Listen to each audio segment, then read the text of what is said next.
So sometimes I dream I'm James Spader. Waiting in the station was not going as I'd imagined. When I had, she sauntered up to me, long legs wrapped in red leather boots. She touched my cheek and asked me if I was looking for a fun time. Instead, the station was crowded, packed. People were pushing, bustling past me, blocking my view of her beautiful body. And there was a smell I'd never smelled before, a combination of things I couldn't put my finger on except for one that was distinctly fishy. When I'd gotten over the shock that Craigslist was still around 750 years later, I put out an ad for a guide. He's the one that brought me here, to show her to me. He disdainfully called her a prostitute, but it was less about what she did and more about what she was. She was a mutant human, a cat lady. If you're into that sort of thing, he said. Boy, was I ever. Foreign visitor seeking a guide had been my ad. I couldn't say what I really was. My predicament was top secret. It was promised not to tell or stay locked up for the whole time.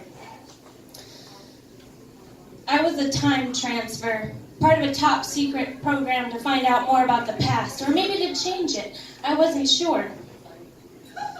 Me, a 30-year-old government secretary trapped in the body of a handsome, gorgeous male spy historian. I would have much rather had this body's wife as a guide, but she packed up and left as soon as she found out he was going on another mission.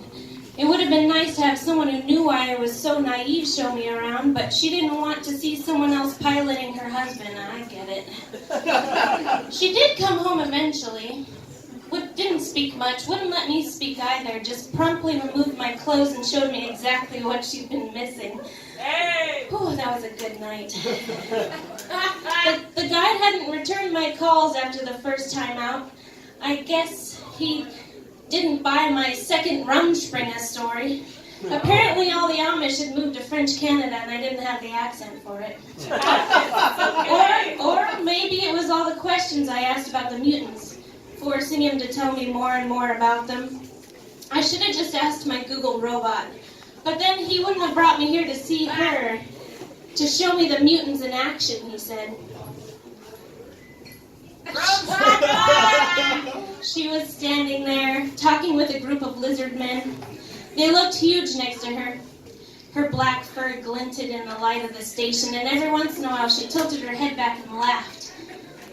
I could barely hear it from where I was sitting. She was never going to notice me, and I was never going to get the courage to go up and talk to her. The watch at my wrist beeped. 1 hour left until my time transfer was over and this body was no longer mine, and I was catapulted back in time to my pitiful apartment. What was he doing with my body? What historical secrets had he poached from my existence? Had he touched my boobs? Probably. I'd certainly touched him all over. I felt a twinge of guilt. He wouldn't want me here. I stood up, finally ready to leave, when I heard a soft thump behind me. Tired of waiting for her to notice you, sweetheart? The voice was high, feminine, and mocking. I turned back to see a toothy grin on a feline face. She was perched on the bench behind me, a calico. Orange, black, and white, tail flicking behind her. I started to walk away. Embarrassed I'd been caught, afraid of why she'd noticed me.